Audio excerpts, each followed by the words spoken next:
لیکن الحمدللہ جتنے بھی کیسز ہمارے پاس آ رہے ہیں ان کو ہم جو ہے باقاعدہ ٹریٹمنٹ بھی دے رہے ہیں، اور بہت ساری ڈیتھس جو اخباروں میں رپورٹ ہوتی ہیں، معذرت کے ساتھ جب ہم ان کو انویسٹیگیٹ کرتے ہیں ان ڈیتھس کو، تو ان میں سے میں یہ سمجھتا ہوں کہ شاید 5% ڈیتھ بھی جو ہے وہ کنفرم نہیں ہوتی ہے۔ یہ بتائیے کہ جو اطلاعات آ رہی ہیں، آپ تو کہہ رہے ہیں جی سب کچھ ہو رہا ہے، اطلاعات یہ آ رہی ہیں کہ ORS موجود نہیں ہے، دوائیں موجود نہیں ہیں، آپ کہہ رہے ہیں جی سفیشینٹ ہیں، ٹھیک ہے۔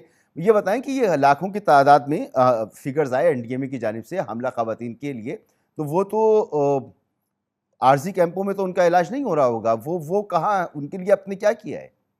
جی میں آپ کو یہی عرض کر رہا ہوں کہ جو پریگننٹ خواتین ہیں ان کا ہم نے باقاعدہ کیمپوں میں سروے کروایا ہے۔ ہمارا RMNCH ونگ ہے، میڈم منسٹر کی اسپیشل انسٹرکشنز کے اوپر باقاعدہ ہر کیمپ کا سروے کیا گیا ہے۔ وہاں پر جو خواتین ہیں، پریگننٹ خواتین ہیں، ان کو رجسٹر کیا گیا ہے، اور کئی ڈیلیوریز جو ہے وہ کیمپس کے اندر ہو چکی ہیں۔ کل کی فگر کے حساب سے بھی جو مجھے پتا چلا ہے، وہ 2 ڈیلیوریز جو ہیں وہ دادو سائٹ پر کیمپ میں ہوئی ہیں، اور اس کے علاوہ TT ویکسینیشن، امیونائزیشن پروگرام، بچوں کی خوراک، یہ سب ان کیمپوں میں پرووائڈ کی جا رہی ہے۔ اور جو جن سر آپ کے نمبرز بڑے زبردست ہوں گے، مجھے یہ بتائیے کہ کل چیف منسٹر صاحب نے فرمایا کہ ابھی تک ہم سے 25% لوگوں کو خیمے پہنچا چکی ہیں۔ اس وقت ڈینگی کی شکایت آ رہی ہیں، اس وقت ملیریا کی سب سے بڑی شکایت آ رہی ہیں، تو لوگوں کے پاس تو خیمے تک موجود نہیں ہیں۔ ان کو سیف کرنے کے لیے کیا پلان ہے آپ کا؟ جہاں تک خیموں کا تعلق ہے، خیمے جو ہیں وہ PDMA کی ذمہ داری ہے۔ ہیلتھ ڈپارٹمنٹ کے پاس گلوبل فنڈ کے تقریباً 4,50,000 خیمے تھے جو ڈسٹریبیوشن کی گئی ہے، اور باقاعدہ لسٹ ہمارے پاس ڈسٹریبیوشن لسٹ موجود ہے۔ جی بہت شکریہ ڈاکٹر صاحب، ڈاکٹر وقار میمن صاحب، ایڈیشنل ڈائریکٹر مانیٹرنگ محکمہ صحت سندھ ہمارے ساتھ موجود ہیں۔ جیسے چیف منسٹر صاحب نے فرمایا کہ 25% لوگوں تک بھی ابھی تک نہیں پہنچ سکے، ان کو خیمے فراہم نہیں کر سکے، تو لوگ اس وقت کھلے آسمان تلے پڑے ہوئے ہیں، ان کو مچھروں کے کاٹنے کی وجہ سے ڈینگی اور ملیریا کے امراض میں وہ مبتلا ہو رہے ہیں۔ اس کے لیے ہمارے پاس واضح جواب موجود نہیں کہ کیا حکمت عملی ہے۔ یہاں پہ ایک بریک لیں گے، بریک کے بعد جائیں گے ہم راجن پور پنجاب کا ایسا ضلع جو تباہی، جہاں سیلاب کی بھرپور تباہی آئی، اور اب وہاں پر مویشی ہوں، فصلیں ہوں، وہاں پر جو لوگ ہیں ان کے گھر ہوں، سب کچھ تباہ و برباد ہو گیا۔ لوگوں نے واپس آنا شروع کیا ہے، لیکن جب وہ واپس آ رہے ہیں تو وہاں پر بھی بیماریوں نے لوگوں کا استقبال کیا ہے۔ ایک بریک کے بعد بات کریں۔ کوہ سلیمان سے اترنے والا سیلاب 23 لاکھ نفوس پر مشتمل ضلع راجن پور کو ڈھیر کر کے چلا گیا۔ کوئی جان سے گیا تو کسی کی جان تو بچ گئی، مگر زندگی کی تمام جمع پونجی سیلاب میں بہہ گئی۔ اسکول، مساجد، سڑکیں، پل، سرکاری یا عوامی املاک جو زد میں آیا، سیلاب بہا کر لے گیا۔ 35,000 کچے پکے مکان تباہ ہوئے۔ سیلاب میں راجن پور میں 241 موزاد اور 47 یونین کونسل سمیت 8 لاکھ ایکڑ زرعی زمین زیر آب آئی۔ نہ صرف ہزاروں ایکڑ پر کھڑی فصلیں برباد ہوئیں، بلکہ زمین خشک نہ ہونے کے باعث گندم سمیت دیگر اہم فصلوں کی بوائی بھی خطرے میں پڑ گئی۔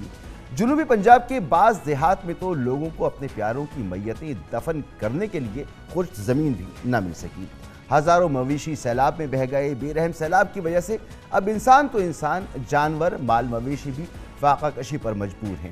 چارے اور ادویات کی شدید قلت کے باعث لائیو اسٹاک کے لیے ملک بھر میں اہم ترین سمجھا جانے والا ضلع راجن پور مویشیوں کے لیے رہنے کے قابل نہیں رہا۔ موجودہ وزیر اعلیٰ پنجاب پرویز الہی ہوں یا سابق وزیر اعلیٰ عثمان بزدار، کسی کے پاس متاثرین کی داد رسی کے لیے فرصت نہیں۔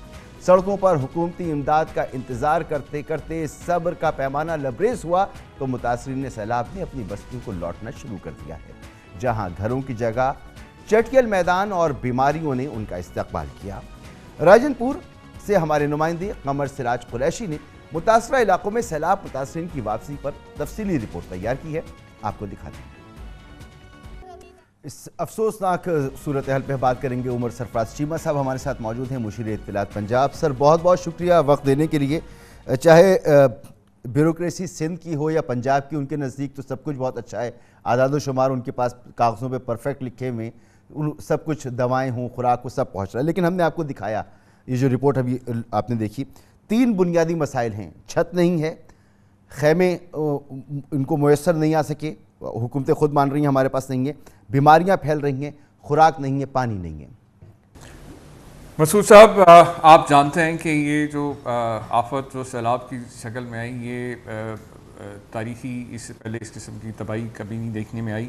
اور پنجاب کے اندر اگست کے فرسٹ ویک کے اندر جب لہر آئی سیلاب کی، تو اس کے اندر پنجاب حکومت ہی تھی جنہوں نے سب سے پہلے جو ہے لوگوں کو ریسکیو ریلیف کے آپریشنز کے اندر جو ہے تمام محدود وسائل کے باوجود پی ڈی ایم میں ریسکیو ٹیم 1122 جو ہے آن گراؤنڈ جا کے انہوں نے لوگوں کو ہر ممکن جو ہے امداد کی فراہمی کو یقینی بنایا۔ اور اس حوالے سے جو پنجاب کے اندر جو سب سے زیادہ جو افیکٹڈ جو دو ضلع تھے، ڈی جی خان اینڈ آپ نے جو خود ابھی بتایا راجن پور کا ایریا جو سب سے زیادہ افیکٹڈ تھے، اس کے اندر نہ صرف جو ہے مختلف ریلیف کیمپس قائم کیے گئے، بلکہ جو لوگوں کے جانور تھے ان کو بھی ویکسینیشن کے حوالے سے، انسانوں کو جو ہے طبی امداد کے حوالے سے مختلف جو سینٹرز قائم کیے گئے، اس کے اندر پوری جو ہے ہر طرح سے لوگوں کو دوائیاں اور جو کھانے پینے کے حوالے سے جو اشیاء تھیں، اور پھر خاص طور پہ جو ٹینٹس کے حوالے سے جو ٹیمپرری ریزیڈینشل ان کی جو فیسلٹیز تھیں ان کو پرووائڈ کی گئیں، کیونکہ اکثر آپ کو پتہ ہے کہ جو سیلاب زدہ علاقوں کے اندر لوگوں کو جو ہے ریلیف کیمپس تک لانا جو ہے وہ منتقل کرنا مشکل ہوتا ہے، مگر عمر سرفراز چیمہ صاحب، پنجاب کے صرف 2 اضلاع متاثر ہوئے سیلاب سے، وہ جس طرح سندھ متاثر ہوا ہے، وہیں پہ ان کو امداد پہنچائی جائے، اس طرح کی تباہی نہیں ہے۔ پنجاب کے صرف 2 اضلاع متاثر ہوئے، اور وہاں پر بھی جو کچھ آپ فرما رہے ہیں اپنی جگہ، لیکن ہم نے ابھی آپ کو سنایا، آپ نے سنا کہ متاثرین کیا کہہ رہے ہیں۔ وہ جب اپنے گھروں کو پہنچے، ان کے گھر ٹوٹ چکے ہیں، وہ رہ نہیں سکتے ان میں، خیمے ان کے پاس موجود نہیں ہیں، دوائیں ان کے پاس موجود نہیں ہیں، کھانا ان کے پاس موجود نہیں ہے، ڈاکٹرز موجود نہیں ہیں، امراض وہاں پہ پھیل رہے ہیں۔ یہ تو لوگ وہاں کے بتا رہے ہیں۔ میں آپ کو بھی بتا رہا ہوں نا جی کہ یقیناً جو ہے کوئی ایک آدھا کوئی ایسا علاقہ ہوگا کہ جو جہاں پہ ابھی بھی جہاں پہ ریسکیو ریلیف کی جو آپریشن اب رہ گئے ہیں، لیکن میجورٹی جو ایریاز ہیں وہاں پہ ریسکیو ریلیف کے کام اب ختم ہو کے اب ریہیبلیٹیشن کی طرف جا رہے ہیں، اور جو لوگوں کا جانی مالی جو بھی نقصان ہوا ہے، جو لوگوں کے جانوروں کا جو لائف سٹاک کا نقصان ہوا ہے، اس کے اوپر باقاعدہ سروے کیا جا رہا ہے، اور جو بھی ہم نے ابھی تک جتنی بھی ایون ریلیف کے حوالے سے بھی فنڈ ریزنگ کی ہے، اس کو بڑے ٹرانسپیرنٹ طریقے سے لوگوں کو نہ صرف جو ہے کھانے پینے کی اشیاء، ان کو رہنے کے لیے ٹیمپرری شیلٹر، اور اس کے ساتھ ساتھ ایون ان کے جانوروں کو جو ویکسینیشن پہنچانے کے لیے تمام جو اقدامات کیے جا رہے ہیں۔ صرف راجن پور کچھ علاقے ایسے ہیں جہاں پر یہ صورتحال ہو سکتی ہے، آپ کا ماننا ایسا ہے؟ کوئی ڈیٹا ہم سے شیئر کر سکتے ہیں آپ کہ اس وقت تک کتنے مریضوں کا علاج کیا گیا ہے، ڈاکٹرز کی کیا سچویشن ہے، دواؤں کی کیا سچویشن ہے، خوراک کی کیا سچویشن ہے، خیمے کہاں تک پہنچے؟ کیونکہ آپ تو فرما رہے ہیں کہ اب ریہیبلیٹیشن کی طرف آپ جا رہی ہیں۔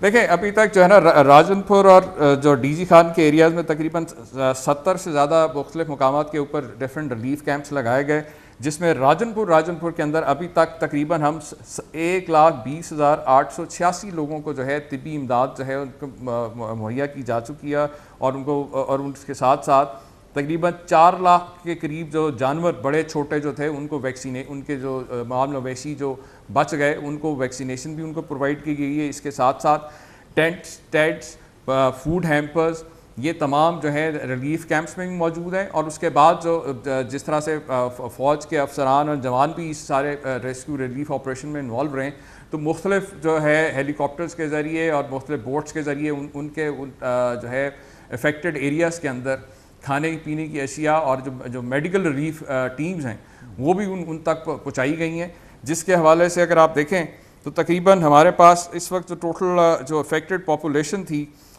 راجن پور کے ایریے اور جو ڈی جی خان کے علاقے میں تقریباً 6,73,970 کے قریب لوگوں کو جو ہے جس میں سے ان کو ایویکویٹ کیا گیا اور ان کو ریلیف اور ریسکیو کی جو ہے فیسلٹیز ان کو پرووائڈ کی گئیں۔ ٹھیک، اچھا آپ نے جیسے فرمایا کہ اب ریہیبلیٹیشن کی طرف جا رہے ہیں، تو 4 لاکھ روپے فی گھر حکومت پنجاب نے دینے کا اعلان کیا تھا۔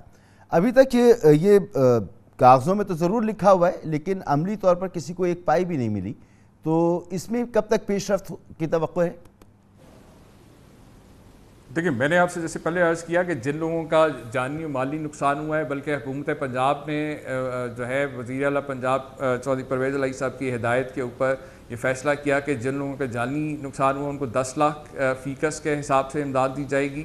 اسی طریقے سے جن کی فصلیں تباہ ہوئی ہیں ان کو بھی جو ہے وہ پورا ان کو کمپنسیٹ کیا جائے گا. اس حوالے سے ڈاکٹر ثانیہ نشتر صاحبہ جو ہیں وہ اس کو ہیڈ کر رہی ہیں سارے ریہیبلیٹیشن کے پروجیکٹ کو، اور اس کے جو ہے اس میں سروے ابھی اس وقت جاری ہے، جو کہ امید ہے اس وقت فرسٹ ویک آف اکتوبر میں جو ہے یہ سروے کمپلیٹ کر لیا جائے گا. اس کے بعد ایک ٹرانسپیرنٹ طریقے سے جو ہے اکراس دا بورڈ سب لوگوں کو جو ان کے فصلیں تباہ ہوئیں، مال مویشی کا نقصان ہوا، اس کو گورنمنٹ آف پنجاب جو ہے وہ پوری طرح سے جو ہے اس کو کمپنسیٹ کرے گی. بہت بہت شکریہ جناب عمر سرفراز چیمہ صاحب، مشیر اطلاعات پنجاب ہمارے ساتھ موجود ہیں. یہاں پر لیں گے بریک جس دوران آپ ہیڈ لائنز جان سکیں گے اور پھر پروگرام کا سلسلہ.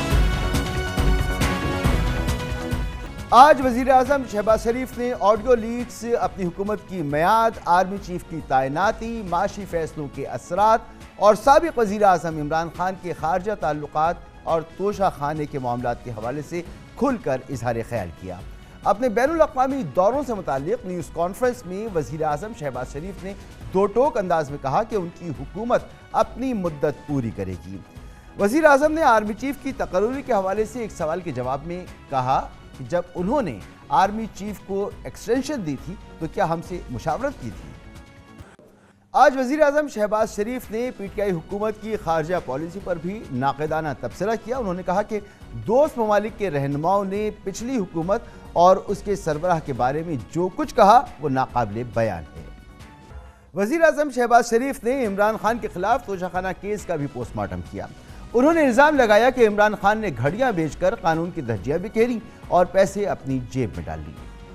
آج وزیر اعظم شہباز شریف کی جانب سے مخلوط حکومت کی کارکردگی، آرمی چیف کی تعیناتی سمیت اہم فیصلوں اور معاشی اقدامات کے حوالے سے پریس کانفرنس کے ساتھ آج سیاسی اور صحافتی حلقوں میں جس معاملے کی سب سے زیادہ بازگشت سنائی دی وہ شہباز حکومت کی آڈیو لیکس کے معاملے پر سرد مہری اور غیر سنجیدگی سے متعلق ہے. حالانکہ آڈیو لیکس نے وزیر اعظم ہاؤس کی سائبر سیکیورٹی پر سنگین سوالات اٹھائے. کل وزیر اعظم شہباز شریف نے اس حساس معاملے پر بدھ 28 ستمبر کو قومی سلامتی کمیٹی کا اجلاس بھی طلب کیا تھا، جس میں ISI اور IB کے سربراہان کی جانب سے بریفنگ دی جانی تھی، جبکہ اس معاملے پر JIT بنائے جانے کی بھی اطلاع. لیکن آج یہ خبریں سامنے آئیں کہ آڈیو لیک کی تفتیش کے لیے ابھی کوئی JIT نہیں بنی ہے، جبکہ قومی سلامتی کمیٹی کا اجلاس بھی کل ہوگا یا نہیں ہوگا. بعض ذرائع اجلاس مؤخر ہونے تو بعض اجلاس منسوخ ہونے کی اطلاعات دے رہے ہیں.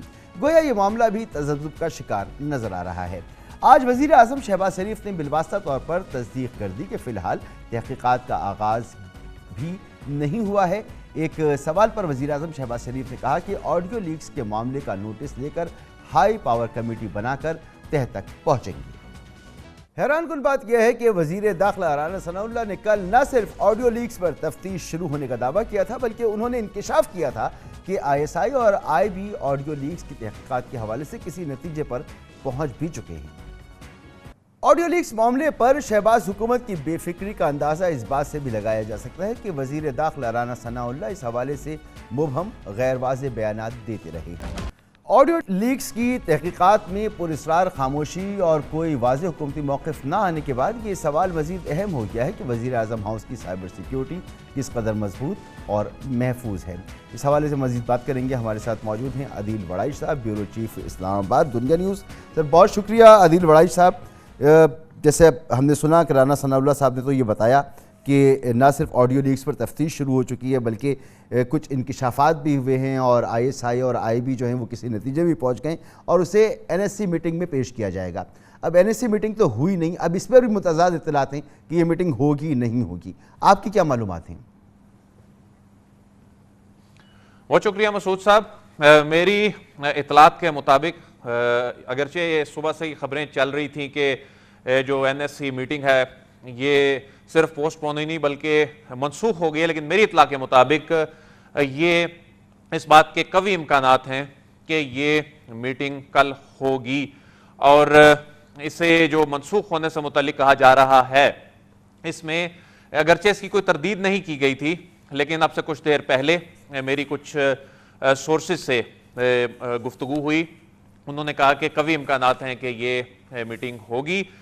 جہاں تک معاملہ ہے, رانا ثناءاللہ صاحب یہ کہہ رہے ہیں کہ NSC میٹنگ میں ISI نے اور IB نے تفصیلات شیئر کرنا تھیں. تو میں آپ کو یہ بتاتا چلوں کہ ایسی کوئی JIT تو نہیں بنی جس نے کوئی تحقیقات کی ہوں. آج ہائی پاورڈ کمیشن کے حوالے سے خود پرائم منسٹر نے کہا کہ انہوں نے نوٹس بھی لیا ہے اور اب یہ کمیشن بنانے جا رہے ہیں. لیکن ISI اور IB اپنے طور پر ان کے جو انٹرنل جو تحقیقات ہیں وہ کر رہی ہیں. کافی حد تک وہ چیزوں کے قریب پہنچ رہے ہیں. لیکن اس میں جو ہائی پاورڈ کمیشن بنے گا وہ اصل مینڈیٹڈ ہوگا, اس میں IB کے لوگ بھی ہوں گے, ISI کے ایک بار پھر اور ذرا MI وضاحت کے لوگ بھی کیجیے ہوں گا. گے. جیسے رانا ثناءاللہ صاحب نے کہا کہ اس پر ایک کوئی جوائنٹ انویسٹیگیشن ٹیم بن چکی ہے, اس پر کام شروع ہو چکا ہے. ایسا کچھ نہیں. آج وزیر اعظم نے پہلی مرتبہ اس بات کا اعلان کیا ہے کہ ایک ہائی پاور کمیٹی بنائیں گے, وہ کمیٹی بنے گی, پھر تحقیقات شروع ہوں گی. جی بالکل آپ نے درست کہا, ایسا کوئی ہائی پاورڈ کمیشن یا JIT نہیں بنا. لیکن حیرانی کی بات یہ ہے کہ کل سے جب یہ خبریں چل رہی ہیں تو کسی حکومتی شخصیت نے اس کی تردید نہیں کی, بلکہ اسی کے فالو اپ میں لوگ بات کرتے رہے. آج پرائم منسٹر نے جب یہ بات کی کہ ہائی پاورڈ کمیشن تو وہ ابھی بنانے جا رہے ہیں, تو اس سے وہ تاثر زائل ہو گیا. وہ خبر جو ہے وہ درست ثابت نہیں ہوئی کہ کوئی JIT بنی ہوئی ہے یا کوئی ہائی پاورڈ کمیشن بنا ہوا ہے.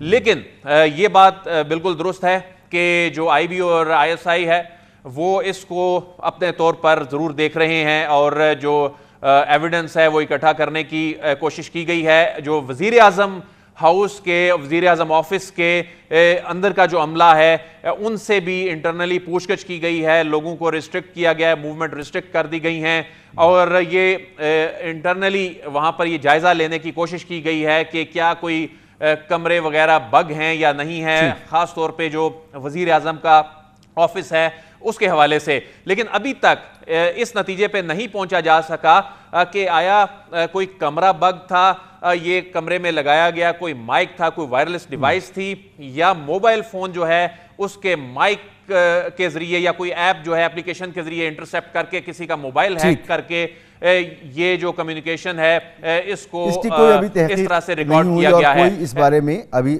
ٹھوس معلومات ہمارے پاس موجود نہیں ہے. بہت شکریہ عادل وڑائچ صاحب, بیورو چیف دنیا نیوز اسلام آباد ہمارے ساتھ موجود تھے. یہاں پر ایک بریک لیں گے اور بریک کے بعد اس معاملے پر مزید بات چیت کریں گے.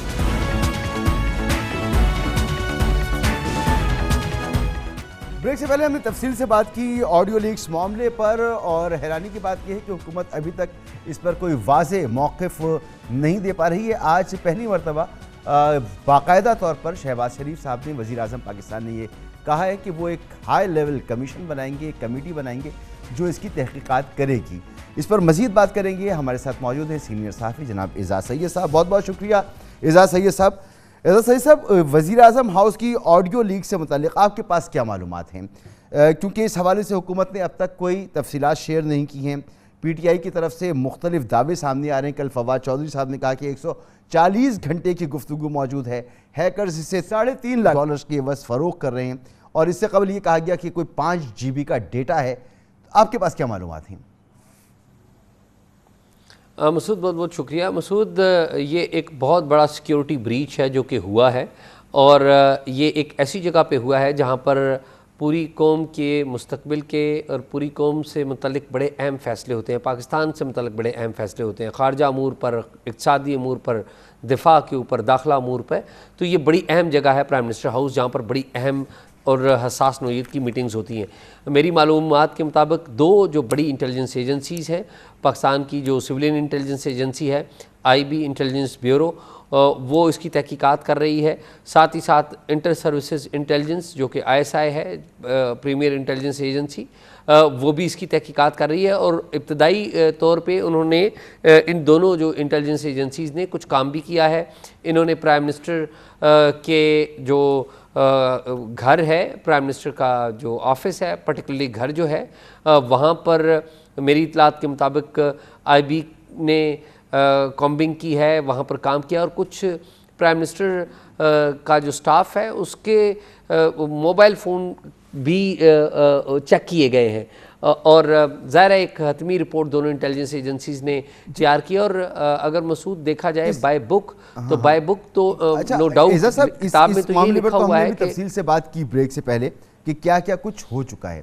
ہم جاننا ہی چاہ رہے ہیں کہ جیسے کہ مختلف متضاد اطلاعات ہیں کہ کتنا ڈیٹا ہے، کس طرح سے ہوا، کن لوگوں کے پاس ہے، کس نے کیا، اس میں کیا کیا چیزیں موجود ہیں، اس حوالے سے کوئی معلومات ہیں جو اس وقت آپ ہم سے شیئر کر سکتی ہو؟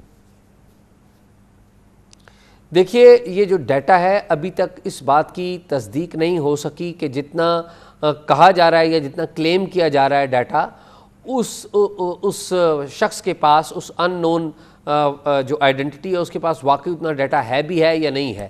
کیونکہ ابتدا میں ڈارک ویب کے اوپر اس ڈیٹا کی جو قیمت ہے کچھ اور لگائی گئی، پھر ٹائم گزرا تو پھر اس کی قیمت کو اور بڑھا دیا گیا، اور ہماری اطلاعات کے مطابق یہ ڈیٹا ایک خفیہ ادارہ ہے وہ خریدنے کی کوشش بھی کر رہا ہے تاکہ اس بات کو پتہ کرایا جا سکے کہ واقعی یہ ڈیٹا ان کے پاس ہے یا چند سیمپلز ہیں جن کو استعمال کیا جا رہا ہے، یہ سیمپلز ہی ہیں ان کے پاس یا واقعی میں یہ ڈیٹا ہے. اور اس تو حوالے ابھی سے تک تو اس بات کی ویریفیکیشن گفتگو ہے یہ شہباز شریف صاحب کے آفس ہولڈ کرنے کے بعد سے ہے یا اس سے پہلے سے یہ ریکارڈنگ ہو رہی تھی، اس کے حوالے سے بھی کوئی ہمارے پاس معلومات ہیں یا نہیں؟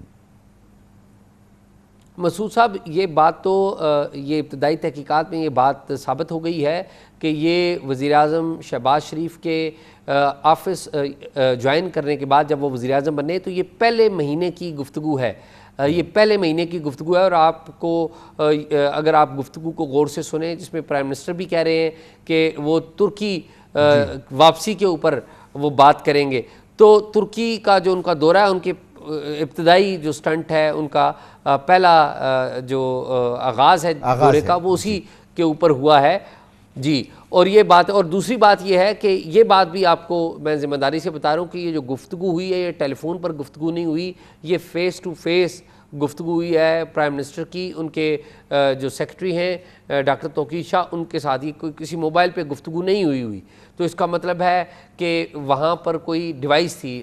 جو ایک تحقیقات جو سامنے آئی ہیں ان کے مطابق کہ ڈاکٹر توقیر جو ہیں ان کا موبائل ہیک کیا گیا اور ان کے موبائل میں جو ماؤتھ پیس ہے اور اس کو سپیکر کے طور پر استعمال کیا گیا. لیکن ظاہر ہے ابھی ساری جو چیزیں ہیں یہ ہائیسٹ فورم پہ ڈسکس ہوں گی، ہائیسٹ فورم پر اس کی تحقیقات ہوگی، کمپائل کی جائے گی رپورٹ جو کہ پرائم منسٹر کو پیش کی جائے گی، جس کے بعد پرائم منسٹر اس کے اوپر کوئی پالیسی فیصلہ کرے گا. کیونکہ ایسی بھی آڈیوز آئی ہیں نا کہ جس میں ڈاکٹر توقیر موجود نہیں ہے اور شہباز شریف صاحب گفتگو کر رہے ہیں، تو وہ بھی ایک معاملہ ہے. اور دوسرا یہ کہ وزیر اعظم ہاؤس کی سیکیورٹی، اس کی ذمہ داری آئی بی کے پاس ہے، اور وزیر اعظم ہاؤس کی سیکیورٹی کے لیے جدید ایس او پیز جو ہیں ان کو بھی لاگو کیا جاتا ہے. وزیر اعظم کی ہر ملاقات سے پہلے جانچ پڑتال کی جاتی ہے، ڈی بگنگ کی جاتی ہے. اس کے باوجود اب 6 سے 7 آڈیو کلپس اس وقت ریلیز ہو چکے ہیں، جاری ہو چکے ہیں. تو کیا وجہ ہو سکتی ہے کہ اتنی سیکیورٹی کے باوجود بھی اور ساری چیزیں، اور اب تک ہمارے پاس کوئی واضح اس کا جواب بھی موجود نہیں ہے، ہم اندازوں پہ اس وقت بات کر رہے ہیں؟ مسعود بھائی، 2 باتیں ہیں آپ کی، بلکہ 3 باتیں آپ نے کی. پہلی بات یہ ہے کہ جو سیکیورٹی ہے پرائم منسٹر ہاؤس کی بک کے مطابق تو وہ انٹیلیجنس بیورو کے پاس ہی ہے، لیکن عملی طور پہ اس میں ہماری جو دوسری انٹیلیجنس ایجنسی ہے ISI، وہ ان کے لوگ بھی آتے ہیں وقتاً فوقتاً، وہ بھی سویپنگ کرتے ہیں، وہ بھی چیک کرتے ہیں کہ یہاں پر کوئی بگ تو موجود نہیں ہے. IB بھی کرتی ہے اور ISI بھی کرتی ہے. اور اہم بات یہ ہے کہ اگر ذمہ داری کی بات کی جائے تو یہ سب کی ذمہ داری ہے، کسی ایک انٹیلیجنس ایجنسی کی ذمہ داری نہیں ہے، تمام انٹیلیجنس ایجنسیوں کی ذمہ داری ہے. دوسری جو بات یہ ہے کہ ابھی تک ہم اندازہ لگا رہے ہیں، اندازہ اس لیے لگا رہے ہیں، ہمارے جو خفیہ ادارے ہیں وہ بھی تحقیقات کر رہے ہیں، کیونکہ ابھی تک اس بات کی ویریفیکیشن ہو نہیں سکی کہ جس شخص نے، جس ان نون آئیڈینٹی نے یہ ڈیٹا دیا ہے یا جس نے کلیم کیا ہے کہ ہمارے پاس وہ ڈیٹا ہے، اس نے صرف اس نے یہ کلیم کیا کہ اس کے پاس صرف سیمپل ہے. اب کوئی اس سے خریداری کرے گا یا کوئی اس سے مینیج کرے گا تو تب پتہ لگے گا. لیکن یہ سوال کرنے کی وجہ اور یہ سوالات جو ذہن میں آ رہے ہیں، یہ اٹھانے کی وجہ یہ ہے کہ آپ کو یاد ہوگا کہ اس سے پہلے سابق وزیر اعظم یوسف رضا گیلانی صاحب کے دور میں 2 مرتبہ کابینہ کا اجلاس گھنٹوں کے لیے معطل کرنا پڑا، کیونکہ اس وقت بہت ہی سوفسٹیکیٹڈ ٹیکنالوجی، لیزر بیم کے ذریعے آواز کو ریکارڈ کرنا، یہ بہت سوفسٹیکیٹڈ ہے. اس کو بھی ہم نے ڈیٹیکٹ کیا، IB نے ہی ڈیٹیکٹ کیا، بتایا. تو ہمارے پاس ٹیکنالوجی، صلاحیت موجود ہے. ہم صرف فزیکل کامبنگ کی بات نہیں کر رہے، ہم ڈی بگنگ کی بات نہیں کر رہے، ہم سافٹ ویئر تک کی بات کر رہے ہیں. ہماری استطاعت موجود ہے، لیکن اس کے باوجود اس دفعہ دعویٰ کیا جا رہا ہے گھنٹوں کی، اور 6-7 کلپ ہمارے سامنے آ بھی چکی ہیں. یقینی طور پر کہیں نہ کہیں تو کوئی بہت میجر چیز ہوئی ہے نا. بات یہ ہے کہ اس سارے معاملے کے اندر یہ جو پرائم منسٹر ہاؤس کے اندر واقعہ ہوا ہے، اس میں بھی آپ یہ 2 باتیں کہہ سکتے ہیں کہ جس وقت تک یہ ثابت نہیں ہو جاتا کہ یہ کیا کس نے ہے، انٹل کہ ہمارے جو انٹیلیجنس ایجنسیز ہیں اور ان میں کیپیبلٹی ہے، ہماری جو انٹیلیجنس بیورو ہے اس کے سربراہ فواد اسد اللہ ہیں جو کہ کیریئر انٹیلیجنس آفسر ہیں. یہ بڑا ریئر ہوا ہے انٹیلیجنس کمیونٹی میں کہ کیریئر انٹیلیجنس آفسر کو IB چیف لگایا جائے، تو وہ ہیں کیپیبل ہیں. ہماری انٹر سروسز انٹیلیجنس ایجنسی وہ بھی بڑی کیپیبل ہے، اس کی بھی بڑی، اس کے جو سربراہ ہیں ندیم انجم، ان کی بھی بڑی تعریفیں سنتے ہیں. تو اب یہ ایک جو بڑا چیلنج ہے یہ ہمارے انٹیلیجنس اداروں کے سامنے ہے.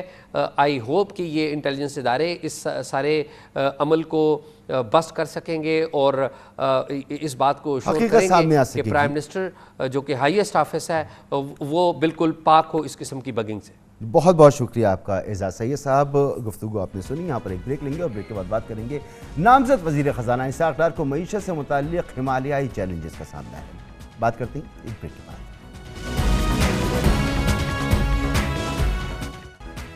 پاکستان کے لیے سیلابی تباہ کاریوں سے نمٹنے کے ساتھ سب سے کلیدی چیلنج ملکی معیشت کی بحالی ہے. ملکی معیشت کی بنتی بگڑتی صورتحال میں آج سابق وزیر خزانہ اسحاق ڈار 4تھی مرتبہ فائنانس منسٹر بننے جا رہے ہیں. اب اسحاق ڈار سینٹ میں قائد ایوان بننے کے ساتھ ملک کے اقتصادی اور محصولاتی امور کی نگرانی بھی کریں گے. لیکن اس بار اسحاق ڈار ایسے وقت وزارت خزانہ کا قلمدان سنبھال رہے ہیں جب مہنگائی 47 سالہ ریکارڈ توڑ کر 27% سے زائد ہو چکی ہے. ملک میں ڈالر، پیٹرول، ڈیزل، بجلی، گیس اور کھانے پینے کی اشیاء کی قیمتیں آسمان پر پہنچی ہوئی ہیں. ملک کی عوام کی جانب سے مہنگائی اور صرف مہنگائی کی چیخ و پکار ہے.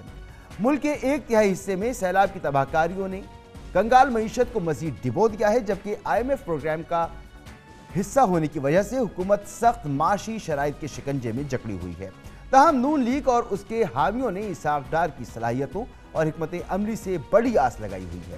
ڈار صاحب آؤٹ آف دی باکس معاشی حل نکالنے کے لیے شہرہ رکھتے ہیں اور اپنے سابقہ تجربے کو ملک و قوم کے لیے مفید بنانے کے لیے پرعزم بھی ہیں. آج اسحاق ڈار نے معاشی چیلنجز کا احاطہ بھی کیا. دیکھیں اس وقت جو ہمارے مسائل ہیں اس میں روپے کی جو قدر آرٹیفیشل گری ہوئی ہے وہ ایک بہت بڑا چیلنج ہے. دوسرا ہماری مہنگائی جو آپ نے فرمائی کہ بہت زیادہ بڑھ گئی ہے. تیسرا ہمارا جو ہے وہ یوٹیلیٹی پرائسز، یہ ہمارے لیے بہت بڑے چیلنج ہیں اس وقت جو عوام کو ڈائریکٹلی امپیکٹ کر رہے ہیں. تو انشاءاللہ پوری کوشش کریں گے. ماضی میں بھی کی ہے، اللہ تعالیٰ نے ماضی میں کامیابی بھی دی ہے. ابھی کل رات پہنچے ہیں تو ابھی تک قریباً 9-10 روپے کا فرق پڑ گیا ہے. اس کا مطلب آپ کے 1350 ارب تو پاکستان قوم کے قرضے کم ہو گئے. مسلم لیگ نون کا یہ کریڈٹ ہے جس نے پاکستان میں پیگ ہوتا تھا، فکس ریٹ ہوتا تھا. ہم نے 1999 میں جب میں فائنانس منسٹر تھا تو ہم نے اس کو مارکیٹ بیس کیا تھا. لیکن اس کا یہ مطلب نہیں ہے کہ ہونڈی والے جو ہیں اسپیکولیٹرز وہ پاکستان کی کرنسی کو ہوسٹیج بنا کے اور پھر پاکستان کو نقصان پہنچائے. نہ یہ 98-99 میں ہونے دیا تھا، نہ یہ 2013-14 میں ہونے دیا تھا، نہ اب ہونے دیں گے. تو میرا خیال ہے اپنا انشاءاللہ قبلہ درست کر لیں. نامزد وزیر خزانہ اسحاق ڈار نے نہ صرف وزارت خزانہ کو درپیش چیلنجز بیان کیے بلکہ انہوں نے اسٹیٹ بینک کے قانون میں مزید تبدیلیوں پر بھی زور دیا. یقیناً ڈار صاحب کی جانب سے اسٹیٹ بینک کے قانون میں تبدیلی کی ملکی معیشت پر دورس اثرات رونما ہوں گے. اسٹیٹ بینک کا ایک بل پاس ہوا عمران خان کے دور میں جس کی وجہ سے مشکلات پیدا ہوئی ہیں اکانومی میں. کیا اس بل کو ریویو کرنے آپ ایڈوائز کریں گے گورنمنٹ کو؟ دیکھیں میں میڈیا میں بین کے باوجود میں آرٹیکل لکھتا رہا، میرے اس کے فرائیڈے ٹائمز میں آرٹیکل چھپے ہیں, میں ڈیو ٹو انٹرویوز دیے, میں نے فلیگ کیا ایشوز. اچھی بات ہے کہ کافی چیزیں حکومت نے جو فائنل بل لائے پہلے بل کے مقابلے میں اس میں بہت چینجز کر لی, لیکن میں سمجھتا ہوں اس میں مزید تبدیلیاں ہونی چاہیے. وہ انشاءاللہ ہم سب جو اس سے پہلے آج وزیر اعظم شہباز شریف نے سابق وزیر خزانہ ڈاکٹر مفتاح اسماعیل کا استعفیٰ منظور کیا, اور آج ہی اپوزیشن کے شور شرابے کے دوران اسحاق ڈار نے سینٹ کی رکنیت کا حلف اٹھایا. خبریں ہیں کہ اسحاق ڈار کل اپنی وزارت کا حلف بھی اٹھائیں گے. اسحاق ڈار سے توقعات کی جا رہی ہیں, لیکن حقیقت یہ بھی ہے کہ ملک کی معیشت کے تمام اشاریے تشویشناک ہیں. روپے کی بے قدری, زر مبادلہ ذخائر کی کمی, مہنگائی میں اضافہ, قرضوں کا بوجھ, کرنٹ اکاؤنٹ خسارے کی صورتحال پریشان کن حد تک پہنچ چکی ہیں. جبکہ سیلاب کی تباہ کاریوں نے زرعی ترقی, لارج اسکیل مینوفیکچرنگ اور مجموعی طور پر جی ڈی پی گروتھ پر سنگین اثرات ڈالے ہیں اور کئی خدشات پیدا کر دیے ہیں. رہی صحیح کسر سیلاب نے نکال دی ہے. پلاننگ کمیشن کے مطابق سیلاب کی تباہ کاریوں نے ملک کی معیشت کو کم از کم 28 ارب ڈالرز کا نقصان پہنچایا ہے. گویا اب اسحاق ڈار کو سیلاب سے تباہ کن معیشت کے ساتھ اقتصادی چیلنجز سے بھی نبرد آزما ہونا ہوگا. ڈار صاحب کو کون کون سی گتھیاں سلجھانی ہوں گی, اس بارے میں آپ کو ایک رپورٹ دکھاتی ہوں. اہم بات یہ بھی ہے کہ حکومت کو اس مالی سال بیرونی ادائیگیوں کے لیے کم از کم 34 ارب ڈالرز درکار ہیں. بہرحال اطمینان کی بات یہ ہے کہ اطلاعات کے مطابق امریکہ میں وزیر اعظم شہباز شریف اور مستعفی وزیر خزانہ مفتاح اسماعیل کی آئی ایم ایف کے مینیجنگ ڈائریکٹر سے ملاقات میں اہم پیش رفت سامنے آئی. آئی ایم ایف نے سیلابی تباہی کے تناظر میں اپنی شرائط میں نرمی کی یقین دہانی کرائی ہے. آئی ایم ایف نے اگلی قسط کے وقت سے پہلے 1 ارب 10 کروڑ ڈالر دینے پر حامی بھر لی ہے, جبکہ پیٹرولیم مصنوعات پر موجودہ ٹیکس اور بجلی کے ٹیرف میں فیول ایڈجسٹمنٹ کو 3 ماہ کے لیے منجمد کرنے کی توقع ہے. جبکہ کپاس, گندم اور چاول کی امپورٹ کی گنجائش پیدا کر کے کرنٹ اکاؤنٹ اور مالیاتی خسارے کے اہداف میں بھی نرمی شامل ہے. اس تمام صورتحال پہ بات کریں گے. ہمارے ساتھ موجود ہیں ڈاکٹر محمد زبیر صاحب. سر بہت بہت شکریہ وقت دینے کے لیے. اس وقت جو ملک کی معیشت کو درپیش چیلنجز ہیں اس میں سر فہرست نظر آتا ہے کہ انفلیشن ہے جس نے 47 سالہ ریکارڈ توڑ دیا ہے, ایکسچینج ریٹ ہے, اور پھر سیلاب کی تباہ کاریاں ہیں جس سے معیشت ڈکلائن کی طرف ہے. چوتھی مرتبہ وزیر خزانہ بن رہے ہیں جناب اسحاق ڈار صاحب. کیا توقع ہے آپ کو اسحاق ڈار صاحب سے کہ وہ ان تمام صورتحال میں فوری طور پر معیشت کو ٹریک پر بھی لا سکیں گے اور کوئی واضح فرق ہم دیکھ سکیں گے؟ دیکھیے اسحاق ڈار جیسے آپ نے فرمایا کہ وہ تو پہلے بھی منسٹر رہ چکے ہیں, اور جس وقت وہ آئے تھے ان حالات میں تو اس وقت ملک کے حالات اتنے کمزور نہیں تھے. پھر بھی انہوں نے کوئی ایسی کارکردگی نہیں کی کہ پاکستان آج اپنے پیروں پر کھڑا ہے. کوئی بھی جب پچھلی دفعہ بھی پی ایم ایل این کی حکومت ختم ہوئی تو اس کے جلد بعد پھر ہمیں پھر سے آئی ایم ایف کے پاس جانا پڑا. تو ان کے پاس جو ایک دیکھیں نا, یہ ہیں اصل میں اکاؤنٹنٹ.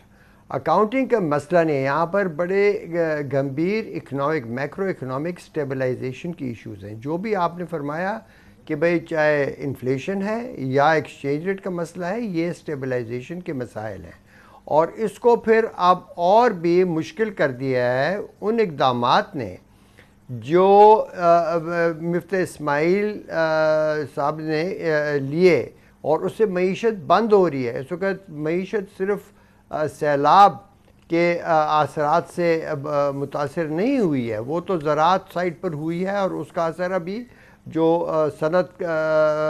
صنعتی سیکٹر ہے اس پر ابھی تک نہیں نمودار ہوا. لیکن جو امپورٹ انہیں بند کی ہوئی ہیں اس کا اثر تو ہے. اس وقت ڈالر کے جو قیمت ہے یہ ایک مصنوعی قیمت ہے. یہ کہتے ہیں کہ اگر آپ کے خیال میں ہنڈی ڈیلرز اور بینکوں نے اس ایکسچینجر کو یہاں پہنچایا ہے, یہ بالکل غلط بات ہے. اصل بات یہ ہے کہ اس وقت یہ یہاں پر اس لیے ہے کہ تمام آپ لوگوں نے امپورٹس بند کی ہوئی ہیں, ایلسیاں بند کی ہوئی ہیں. اگر وہ تمام آئیں گی تو یہ ڈالر کی قیمت 300 کے قریب ہو جائے گی. اگر آپ نے وہ بند رکھی, معیشت بند ہوتی ہے. اگر آپ ان کو کھولتے ہیں تاکہ معیشت چل پڑے تو پھر اس کی تو قیمت چڑھے گی. اسحاق ڈار کے پاس کوئی چھڑی نہیں ہے. یہ جو ابھی کہہ رہا تھا اپنی انٹرویو میں کہ میں نے اس کو فکس رکھا ہوا تھا 105 پر, اس دوران آپ یہ یاد رکھیے کہ اسٹیٹ بینک نے تقریباً کوئی 22 ارب ڈالر اپنے ریزرو سے منڈی میں ڈالے تاکہ وہ اس ریٹ کو مستحکم کرے. جس وقت ڈالر کی مانگ زیادہ ہوگی اور اس کی سپلائی ایک کم قیمت پر کم ہوگی تو یہ ظاہر ہے کہ اس کو تو کسی اور جگہ سے اس ڈیمانڈ کو میٹ کرنا ہوگا. اس کو تو وہ اسٹیٹ بینک کے ریزرو سے آ رہے تھے, اس وقت آپ کے ریزرو بھی نہیں ہیں. اور اسحاق ڈار صاحب سے سب سے زیادہ توقع جو ہے وہ ڈالر کے حوالے سے ہی ہے. خود انہوں نے کہا کہ ابھی وہ بس تشریف لائے ہیں پاکستان اور انٹر بینک میں 7 روپے کی کمی ہو چکی ہے ڈالر میں. تو یہ دیکھیے میں جاننا ہی چاہ رہا ہوں کہ اب تو حالات 2017 والے نہیں ہیں, اسٹیٹ بینک کا ایک قانون بھی موجود ہے, پرانے والے حالات نہیں ہیں. اس میں اسحاق ڈار صاحب سے ہی توقع رکھوانا اور ان کا خود پر امید ہونا کہ میرے آتے ہی اتنا فرق پڑ گیا تو آگے دیکھیں کیا ہوتا ہے. نہیں, یہ میرے خیال میں لوگوں کو دھوکہ دینا ہے. اور یہ دیکھیں بات سنیں, تھوڑی بہت اسپیکولیشن ہوتی ہے, اس سے یہ بڑی تھن مارکیٹ ہے اس وقت ڈالرز کی, اس لیے کہ سارے ٹریڈ وغیرہ تو بند ہوئی ہے, تو وہ اس کی وجہ سے تھوڑی سی یہاں پر کچھ اسپیکولیشن کم ہوئی ہوگی اور یہ ڈالر امپروو ہوا ہے. میں کہہ رہا ہوں کہ مہینے تک آپ دیکھیں, یہ جس وقت مفتاح اسماعیل صاحب بھی آئے تھے اور جس وقت یہ IMF کا پروگرام بھی آیا تھا تو ڈالر کافی ڈالر کی قیمت کافی کم ہو گئی تھی. اس وقت بھی میں نے کہا تھا کہ ایک ابابیل کے آنے سے موسم بہار نہیں آ جاتی. یہ آپ تماشا دیکھیے, پاکستان کی معیشت ایک بنیادی طور پر کمزور ہے جس میں ڈالر کمانے کی صلاحیت نہیں ہے اور خرچنے کی بہت ضروریات ہیں.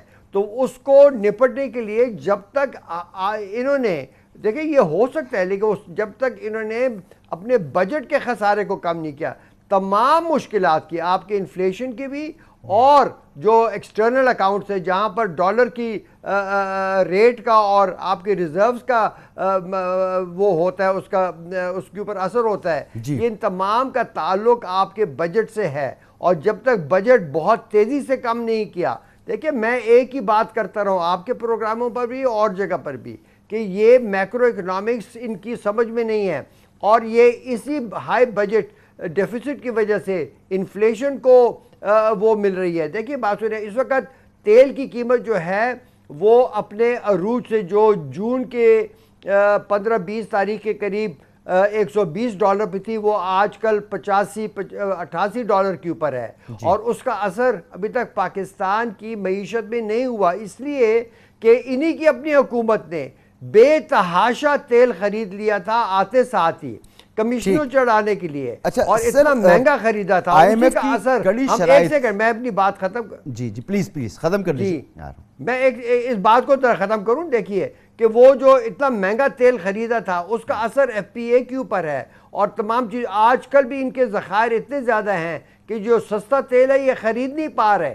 اب ٹھیک ہے کہ ابھی اگر جب وہ ذخائر ختم ہوں گے کچھ سستا تیل آئے گا, اس سے کچھ اثر ہوگا, لیکن یہ اسحاق ڈار کی کمال نہیں ہے.